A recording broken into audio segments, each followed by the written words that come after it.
Recently at the art gallery I work at, they had a new exhibition for local artists.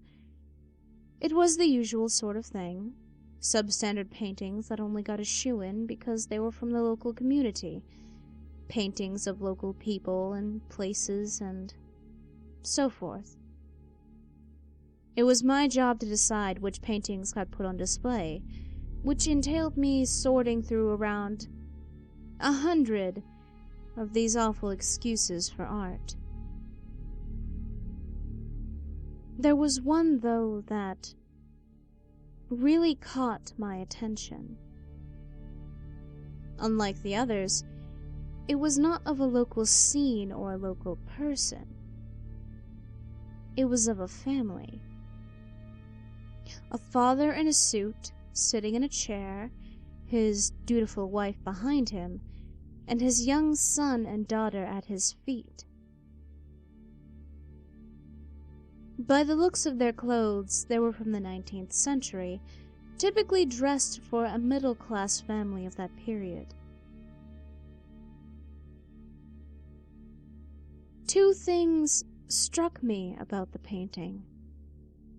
Firstly, the attention to detail and the quality of the artwork was impeccable, almost photogenic. Secondly, was the shiver it sent down my spine.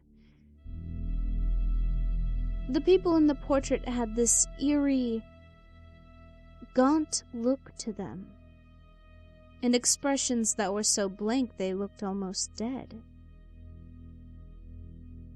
The painting had no artist's name attached to it, and Molly from reception had said that she couldn't recall anybody sending it in.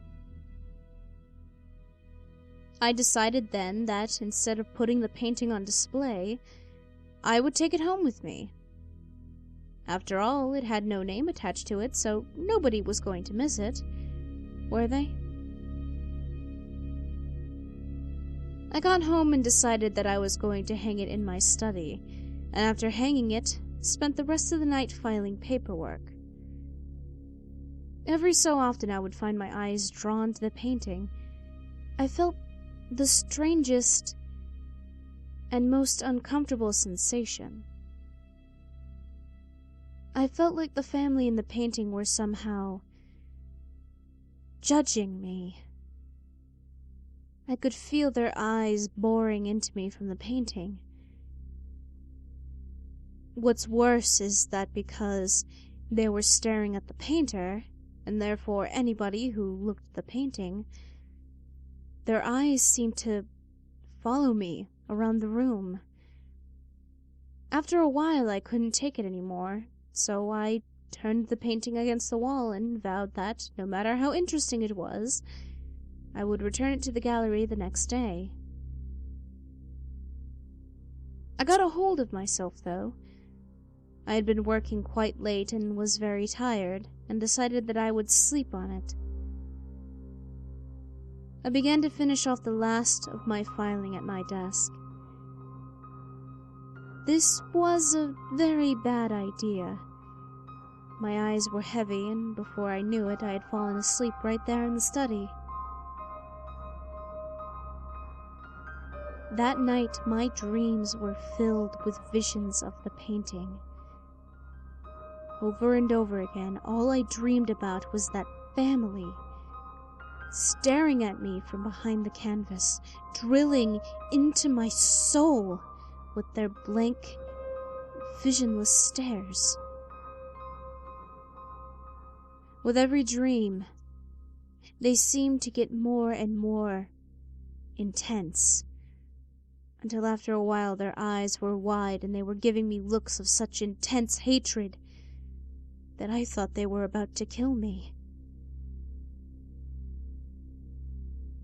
After a while, I snapped into awareness to find myself face to face with the painting, except this time, instead of blank expressions, I was faced with a hellish vision that will haunt me until I die.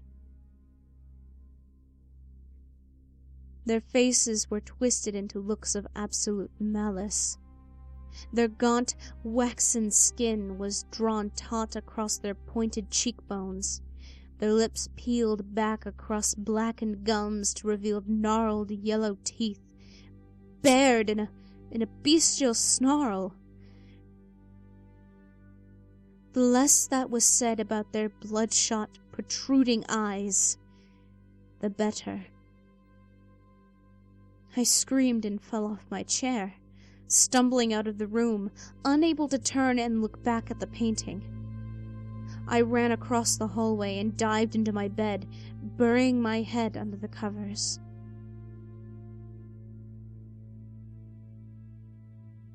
The next morning when I woke up, I was still terrified. I rationalized it to myself, though. You were overtired, and you had a night terror. The room was dark, and both the shadows in your mind were trying to play tricks on you.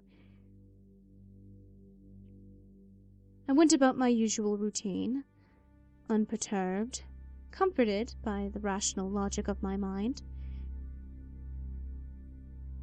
I was about to go to work when I realized I had forgotten about the papers in the study.